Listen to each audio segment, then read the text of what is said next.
পেশাদার বক্সিংয়ে ইতিহাস গড়ল বাংলাদেশ। ভারতের হাই প্রোফাইল বক্সার মজহারকে হারিয়ে WBC এশিয়া সিলভার চ্যাম্পিয়ন এখন বাংলাদেশের উৎসব। নিউ ট্রেন্ড উপভোগ করার চান্স মিস করলেন না তরুণ তরুণীরা। 11 ম্যাচে বিশ্বের বাঘা 22 বক্সার অংশ নেয় আয়োজন পেয়েছে আলাদা মাত্রা।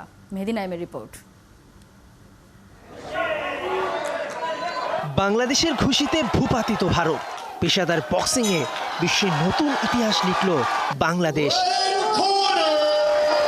ভারতের হাই প্রোফাইল বক্সার মাঝহারকে হারিয়ে WBC এশিয়া সিলভার চ্যাম্পিয়ন এখন বাংলাদেশের উৎসব আহমেদ। সুপার ফ্লাইওয়েটে রিংয়ের সব আলোকে নেয়া রাজশাহীর এই বক্সারকে মাথায় তুলে নাচা ছাড়া উপায় কি? মাজহার হোসেন ইন্ডিয়াতে সে একটা ভালো পারফরমেন্সের প্লেয়ার, তো আমার মনে একটু ডাউট ছিল যে অবশ্যই সে ভালো করবে আমার থেকে, কারণ তার আগের রেকর্ডগুলো অনেক ভালো ছিল।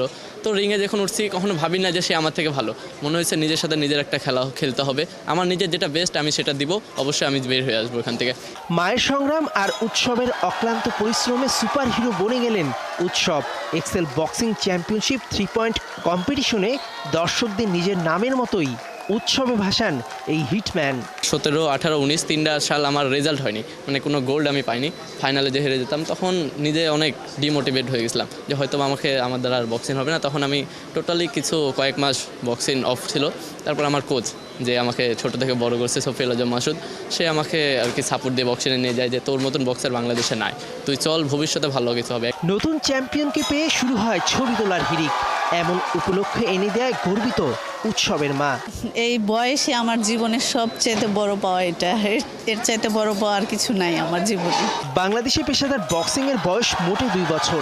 তীব্র জনপ্রিয়তায় লাফিয়ে লাফিয়ে বাড়ছে ইভেন্টের সংখ্যা। বাংলাদেশের পতাকাটা আপনার Wembley stadium, Las Vegas, new ইয়র্কের ম্যাডিসন স্কোয়ার গার্ডেন, জাপানের টোকিও ডোম, এইসব যে গ্র্যান্ড বক্সিং এরিনা, ওখানে আমাদের লাল সবুজের পতাকা তারা উঠাতে পারবে, এটাই আমাদের চেষ্টা। নিউ ট্রেন্ডে গা ভাসাতে দেশেই এত বড় আয়োজন দেখার চান্স মিস করতে চাইলেন না তরুণ তরুণীরা। অনেক ভালো লেগেছে, উৎসব অনেক ভালো খেলেছে।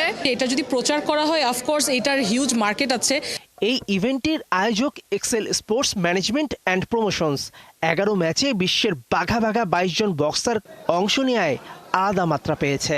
So I want to say a big thank you for everyone. বেশ রিস্কি পেশাদার বক্সিংয়ে অংশ নিয়েছে বাংলাদেশের 3 নারী বক্সার। তার মধ্যে চমক দেখিয়ে 2 জন চ্যাম্পিয়নও হয়েছে। রিমা সরকার ও সানজিদা জিতলেও হাত ভাঙায় খেলা ছেড়ে দেন আরেক বক্সার। ওর গালে লেগেছে আর আমি এখানে লেগে এটা একটু ডিসপ্লেস হয়ে গিয়েছিল। এর আগে আমি কখনো এরকম এত বড় আয়োজন দেখি নাই। আশা দেখিয়েও চীনের বিয়াও লিউয়ের সঙ্গে হেরে যান বাংলাদেশের পেশাদার বক্সিংয়ের বড় তারকা সুরকৃষ্ণ চাকমা।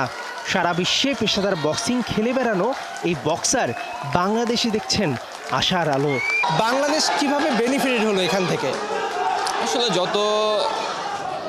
বিশেষ করে আমার কথা বলি, আমি যার সাথে ফাইট করেছি চায়নার মধ্যে টপ 7, তো এটা কিন্তু মুখের কথা না, এত বড় চায়না আর আমরা কত ছোট। তো এরকম যত টুর্নামেন্ট অ্যাটেন্ড করতে থাকবো আমাদের এক্সপিরিয়েন্সও তত বাড়বে। উৎসব সুরকৃষ্ণদের হাত ধরে পেশাদার বক্সিংয়ে এখন থেকে বাংলাদেশকে চিনবে বিশ্ববাসী। মোহাম্মদ আলী কিংবা ম্যারিকম তৈরি হবার দিন গোনার প্রার্থনার এই তো শুরু। মেহেদী নাইম, 71।